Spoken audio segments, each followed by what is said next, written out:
Hammaga assalomu alaykum. Bugun bizda unpacking time bo'ladi. Ya'ni biz Yevropadan kelgan o'simliklarimizdan 3-4 xilni sizlarga ochib, raspakovka qilib beraman. Birinchi bo'lib Avis normandiana, ya'ni pixta archasini ko'ramiz. Ko'plarga shu archani tavsiya qilaman. Agar sizlarning hovlingizda yarim salqin joylar bo'lsa, bemalol mana shu archani eksanglar bo'ladi.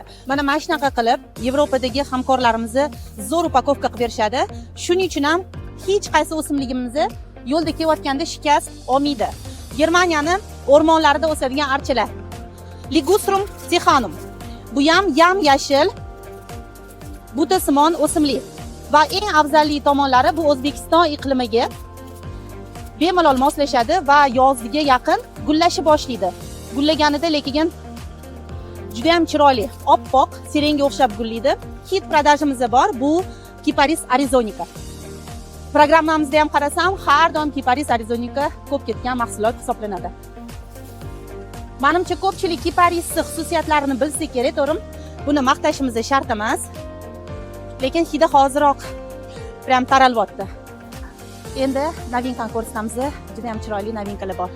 Bu yoqda mana bahaybat hajmdagi magnoliya daraxtimiz ekan. Buni yoshi menimcha bir 12-15 yoshli magnoliyalar. Kimga kerak bo'lsa murojaat qilinglar. Bo'yi 7 metr.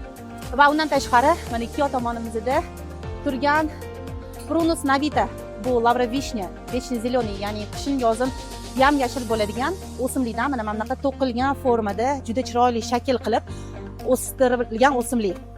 Va ko'pligiga qiziq bo'lgan, mana orqamda turgan katta bahaybat Magnolia grandiflora kelgan. Ko'rsanglar bo'ladi, juda ham chiroyli. Bular taxminan 20 yoshli magnoliyalar bo'ladi. Hozirda sonlari cheklangan, shuning uchun katta krupnomer yirik o'simliklar kerak bo'lsa, darhol bahor gullariga murojaat qilinglar. Eslatib ketaman, hamon qishki ko'rgazmamiz davom etyapti. Bu qishki ko'rgazmada sizlar turli xil va har xil davlatlardan kelgan har xil o'simliklarni O'zbekiston bo'ylab faqat bahor gullarida topishingiz mumkin. Sizlarni kutib qolamiz.